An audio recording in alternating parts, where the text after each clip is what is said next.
Nous allons donc écouter la parole et l'enseignement. Nous sommes à l'enseignement numéro 23 pour aujourd'hui, concernant le sujet qui parle de celui qui ose dire qu'il est Dieu. Il a remplacé le bouc, le bélier et le taureau, qui étaient destinés pour l'expiation des péchés des enfants d'Israël, selon Lévitique 16. Dans Lévitique 16, nous voyons donc les béliers, les boucs et les taureaux pour l'expiation des péchés des enfants d'Israël, une fois chaque année. Et c'est ce schéma que nous allons vous enseigner en ce moment. En fait, j'ai déjà donné cet enseignement, mais je le rappelle aujourd'hui. Cette situation contredit directement la parole du Père Yahva, le Dieu d'Abraham, selon Deutéronome 4.2. Ne rajoutez rien et ne retranchez rien aux paroles. C'est dans Deutéronome 4.2 et aussi dans Deutéronome chapitre 13, à partir du verset 1, ou Deutéronome 12, 32. Nous allons donc lire maintenant Deutéronome 12, 32, car nous avons déjà vu autrefois le Deutéronome 4.2. Donc dans Deutéronome 12, 32, vous observerez et vous mettrez en pratique toutes les choses que je vous ordonne. Vous n'y ajouterez rien et vous n'en retrancherez rien. Voilà donc dans le Deutéronome 12, 32. Et dans Deutéronome 4.2, je vais répéter, Deutéronome 4.2, vous n'ajouterez rien à ce que je vous prescris et vous n'en retrancherez rien, mais vous observerez les commandements de Yahva, votre Dieu, tels que je vous les prescris. Cette parole précise bien alors que il ne faut pas rajouter ni retrancher les paroles que je vous ai données. De quelles paroles parle-t-on? Nous allons lire Lévitique chapitre 16 pour voir quelles sont les lois d'expiation des péchés pour les enfants d'Israël. Les voilà. C'est dans Lévitique chapitre 16, verset 3 d'abord, pour commencer. Voilà donc ce qu'on ne doit pas changer, alors que nous avons tous su, nous avons tous vu qu'ils les ont remplacés par Jésus ou Jesus. Ce n'est pas une diffamation, nous le voyons tous. Alors que chacun réfléchisse, Lévitique chapitre 16, verset 3. Voici de quelle manière Aaron entrera dans le sanctuaire. Il prendra un jeune taureau pour le sacrifice d'expiation et un bélier pour l'holocauste. Voilà, nous le voyons tous clairement, cette parole. Il existe donc le fait d'apporter un jeune taureau pour le sacrifice d'expiation, ainsi qu'un bélier pour l'holocauste. Verset 5. Il recevra de l'assemblée des enfants d'Israël 2 boucs pour le sacrifice d'expiation et un bélier pour l'holocauste. C'est-à-dire, en même temps, il y a un sacrifice de taureau, de bélier et de bouc. Lévitique chapitre 16, toujours, mais dans le verset 34. Ce sera pour vous une loi perpétuelle. Voilà. Il se fera une fois chaque année l'expiation pour les enfants d'Israël à cause de leurs péchés. Nous sommes déjà au verset 34 pour information. Verset 34. Voilà. Ce sera pour vous une loi perpétuelle. Quelle est cette loi perpétuelle? C'est le fait de sacrifier les béliers, les boucs et les taureaux qui vont être tués pour sacrifice, pour l'expiation des péchés des enfants d'Israël. Selon le verset 34, ce sera pour vous une loi perpétuelle. Il se fera une fois chaque année l'expiation pour les enfants d'Israël à cause de leurs péchés. Il y a une partie de votre texte qui est cachée en bas. À cause de leurs péchés.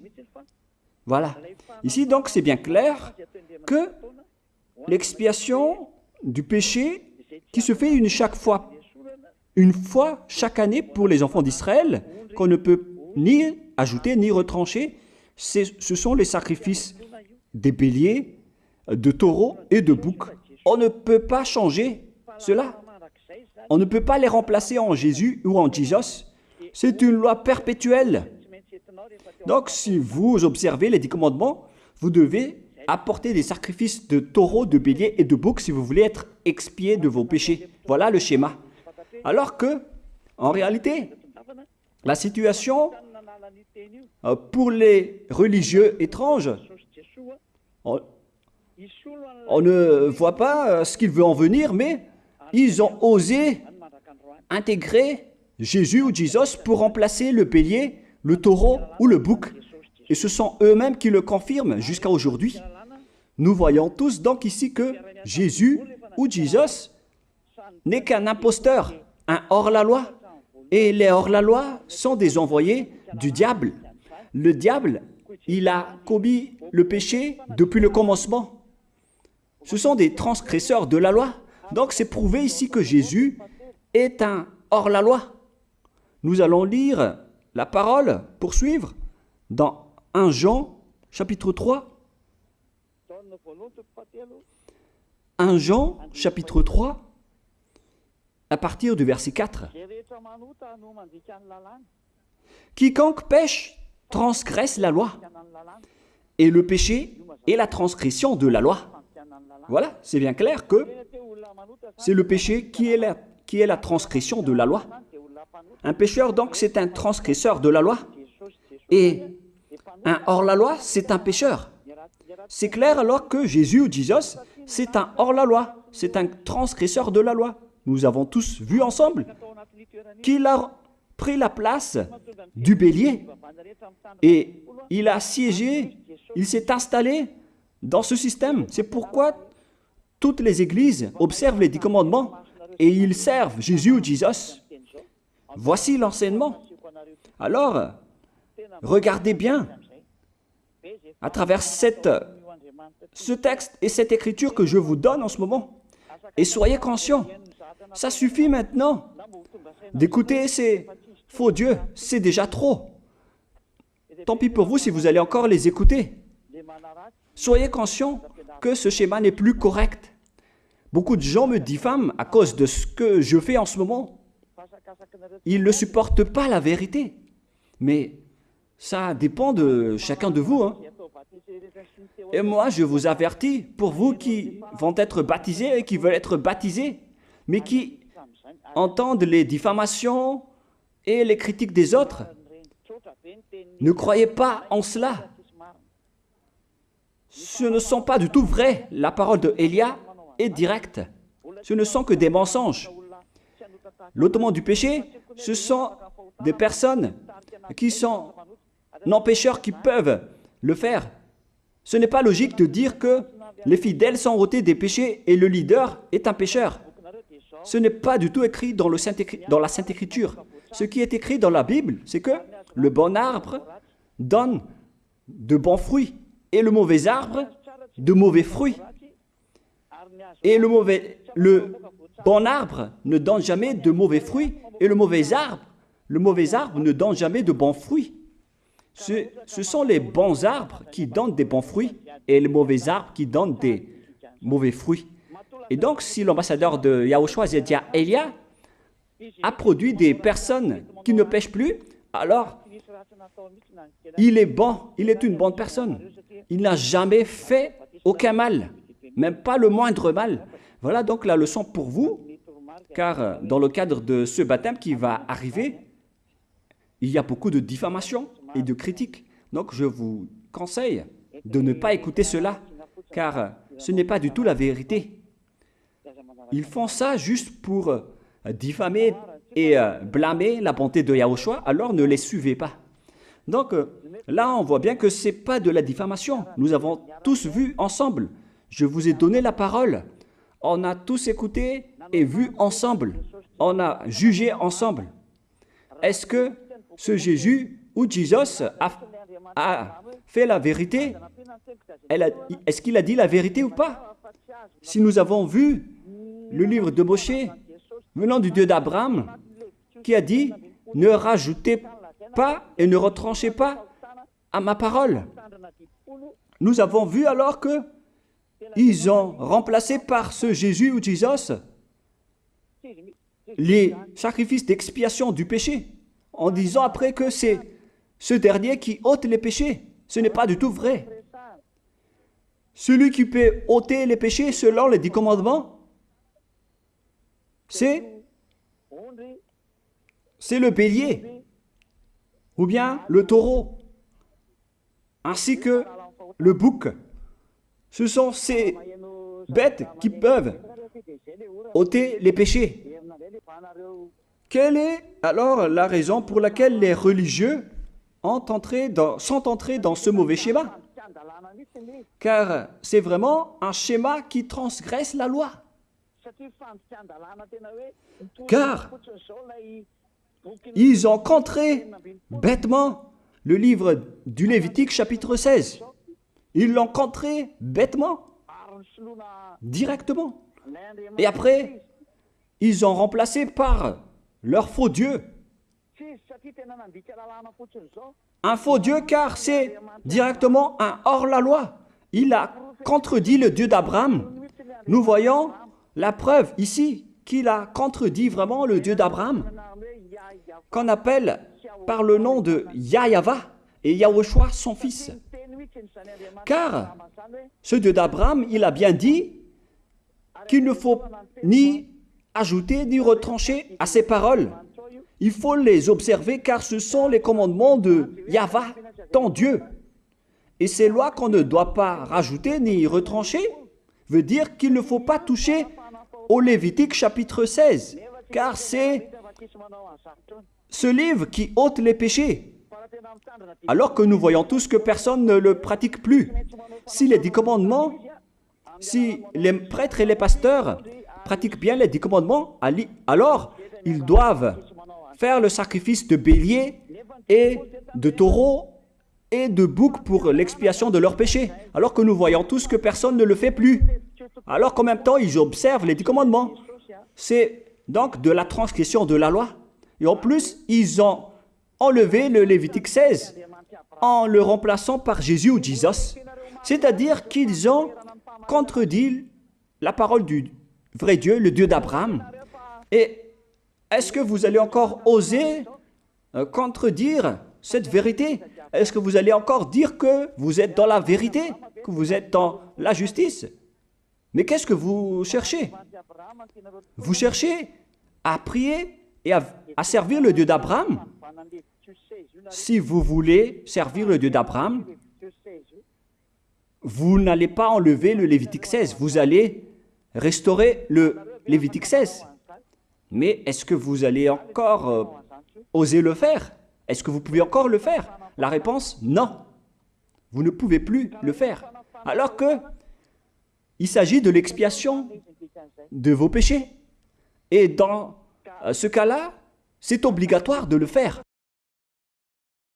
J'ai expliqué l'essentiel jusque-là, et après je vais vous donner la raison pour laquelle ils ont fait cette grande folie en intégrant dans le Lévitique 16, à la place du Lévitique 16, leur faux Dieu. C'est vraiment de la transgression de la loi. Vous n'avez pas servi le Dieu d'Abraham. Il n'aurait pas dû faire ça jusqu'à la fin, car il a dit qu'il ne faut pas ajouter ni retrancher à ses paroles, alors que vous avez osé le contredire et les changer. Nous allons donc voir maintenant dans Psaume chapitre 40, quelle est la raison pour laquelle les prêtres et les religieux ont arrêté le Lévitique 16 en le remplaçant par Jésus ou Jesus pour remplacer les boucs, le bélier et les taureaux. Et je vais vous expliquer la raison.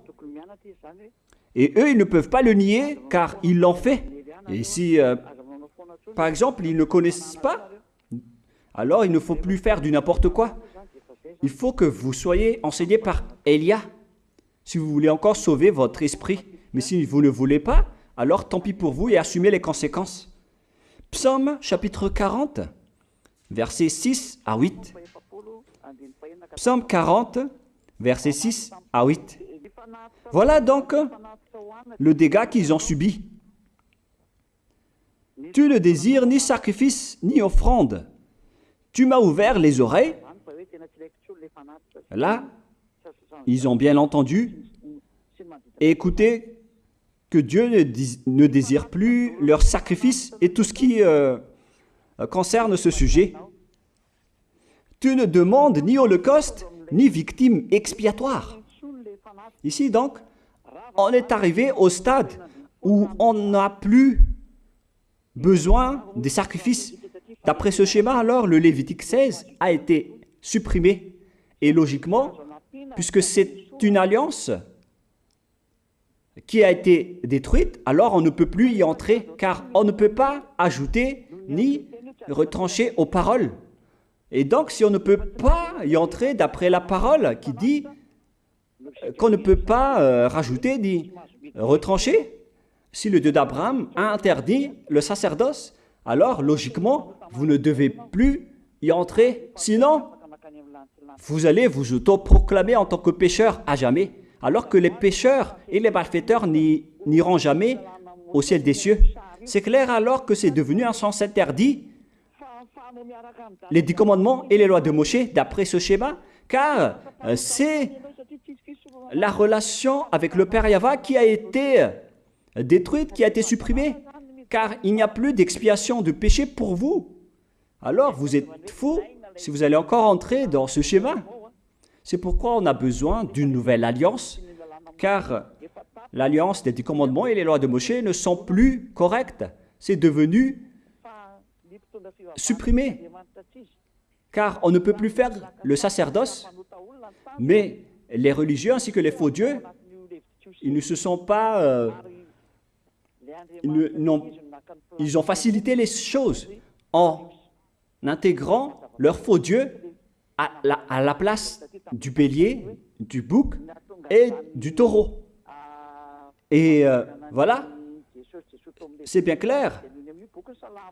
Et d'après eux-mêmes, ils ont dit que l'intégration de Jésus ou de Jesus, c'est d'après ce livre des psaumes. Vous voyez que ici, je n'ai pas dit du n'importe quoi, c'est la vérité que j'ai dit. Je n'ai pas incriminé qui que ce soit. C'est vraiment la réalité et la vérité. Alors, ici, on prouve bien que ça a été supprimé, ce n'est plus autorisé.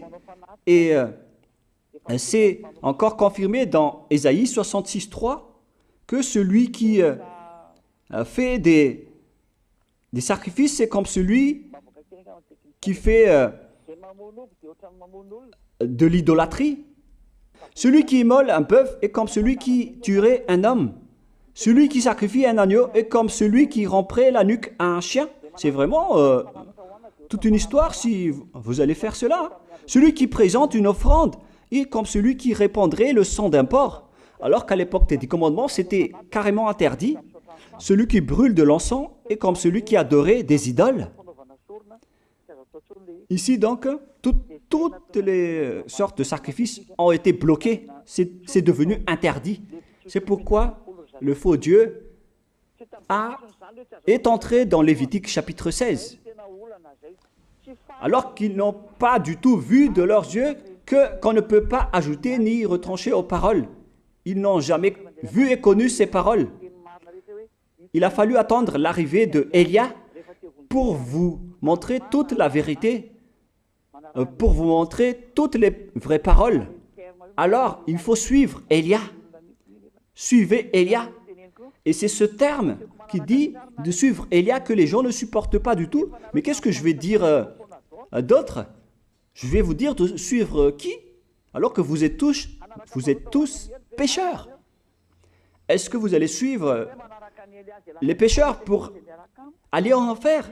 Vaut mieux suivre Élia, car ceux qui l'ont suivi ne pêchent plus. C'est quoi le problème?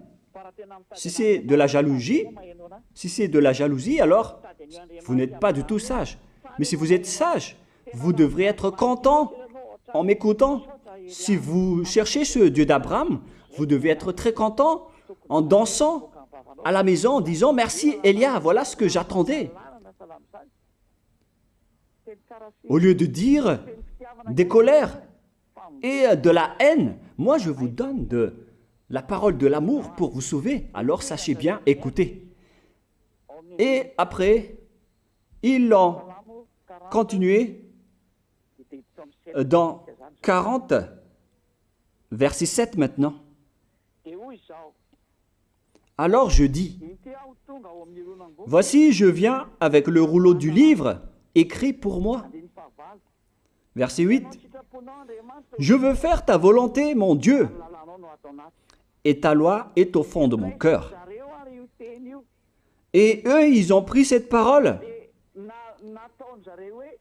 en disant que nous avons vu ce terme de rouleau du livre et directement, ils ont dit que on doit intégrer dans les 10 commandements le Fils du Très-Haut qui s'appelle Yahushua. Ils l'ont intégré dans les 10 commandements. Pour vous qui sont dans le mauvais sens, vous l'appelez Jésus. Vous avez intégré dans les 10 commandements votre Jésus, mais Yahushua n'entrera jamais là-dedans car c'est vraiment interdit, c'est un tabou. Le sens du rouleau du livre que Yahushua a parlé ici, c'est qu'on parle de son histoire dans le Sefer Torah juif. C'est-à-dire que le Sefer Torah juif a parlé de lui. Nous allons lire la parole à ce sujet. En parlant du rouleau du livre, ce n'est pas qu'il est entré dans le Lévitique 16. Non, c'est un tabou, c'est interdit. Mais il a parlé de son histoire.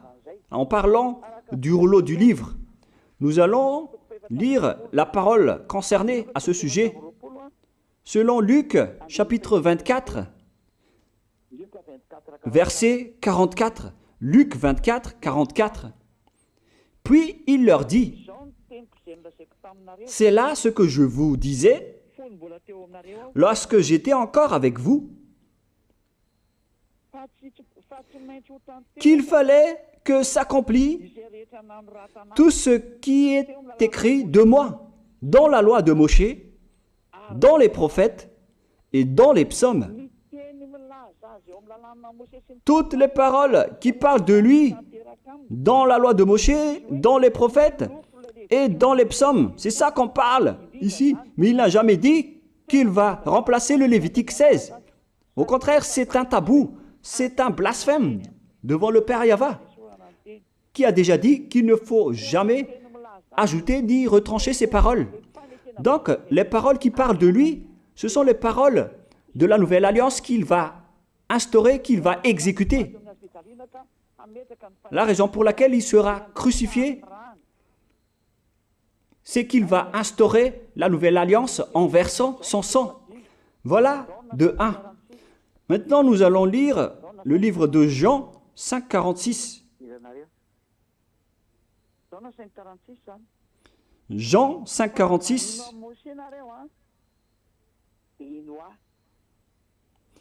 Alors, car si vous croyez en Moshe, vous me croiriez aussi, parce qu'il a écrit de moi. Il a écrit à propos de Yahushua. C'est pourquoi on parle du rouleau de livres qui a écrit pour lui. Et Moshe aussi a participé à son histoire en parlant de lui. Mais ce n'est pas que on a supprimé le Lévitique 16 en remplaçant par le Fils du Très-Haut. Non, ce n'est pas du tout cela. Il y a beaucoup de paroles qui a parlé de lui depuis les lois de Moshe, depuis les prophètes et depuis les psaumes. C'est pour ça qu'on parle du rouleau du livre qui a écrit à propos de lui. Mais ce n'est pas que vous allez supprimer le Lévitique 16 en le remplaçant par le Fils du Très-Haut. C'est vraiment une abomination de votre part. Je vous ai donné maintenant l'explication. Il ne faut pas rajouter ni retrancher aux lois de Moshe. C'est une alliance en bonne forme qu'on ne peut pas toucher ni enlever. C'est dans Galates 3,15. Galates 3,15. Une disposition en bonne forme ne doit pas être changée ou transformée. Les lois de Moshe, c'est une alliance en bonne forme qu'on a versé le sang de Zébu en plus. Donc on ne peut ni retrancher ni rajouter. Le pire alors, c'est que vous qui êtes les fidèles de Jésus, vous l'avez intégré dans les lois de Moshe en remplaçant le Lévitique 16. On parle de votre Jésus ou Jesus. Je vous pose la question, est-ce que vous oserez dire que vous n'êtes pas pécheur à ce sujet? Car c'est vraiment de la transgression de la loi de la part de votre faux Dieu. Donc s'il est pécheur, alors logiquement vous êtes aussi pécheur. Et vous-même, vous avez dit que vous êtes pécheur. Voilà ce que vous avez fait. Et vous n'allez jamais être épargné. C'est pourquoi je vous appelle tous maintenant. Soyez baptisés et sauvez votre chemin, c'est-à-dire votre esprit. Sauvez votre esprit car il ira en enfer si vous ne le sauvez pas. Pour vous qui serez baptisés bientôt, l'explication est claire. Alors prenez une décision maintenant. N'écoutez jamais les diffamations qui sont faites par les diables. Ce sont eux qui vous empêchent d'aller vers la vérité. Ne soyez plus des poubelles dans votre conscience. N'acceptez plus cela. Il faut écouter l'envoyé du ciel des cieux, c'est-à-dire moi.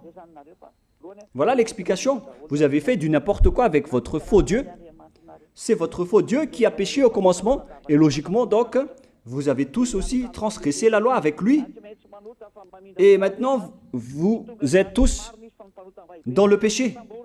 Et vous vous abritez dans la parole qui dit Dieu n'est pas venu pour appeler les justes, mais les pécheurs, pour se repentir. Le problème, c'est que c'est votre Dieu qui est vraiment un pécheur. Voilà le schéma qui prouve qu'il est pécheur. Donc, je vous souhaite à tous d'être bénis par Yahushua. Prions ensemble. Merci infiniment, Père Yahva, pour cette parole. Une parole qui conscientise les gens pour se retourner vers toi et pour faire rester fermes tous les enfants du Très-Haut, les personnes que tu as déjà choisies, pour qu'ils restent bien fermes dans le service, et pour ceux qui sont encore à l'extérieur, qu'ils courent vers Elia, car Elia et toi, Yahushua, vous êtes uniques. Merci infiniment, Père Yahva. Merci infiniment, Yahushua. Sauve les gens pour qu'ils soient intégrés au ciel des cieux, pour que les gens écoutent la parole, Père Yahva, Yahushua, toutes les paroles que j'ai montrées. Confirme toutes mes paroles, Yahushua et Père Yahva, pour la gloire de vos noms si saints. Merci pour ta bonté et pour ta grâce. Au nom de toi, Yahushua, je fais toutes ces prières. Alléluia, Amen. Donc, je vous souhaite à tous d'être bénis par Yahushua et à demain. Au revoir.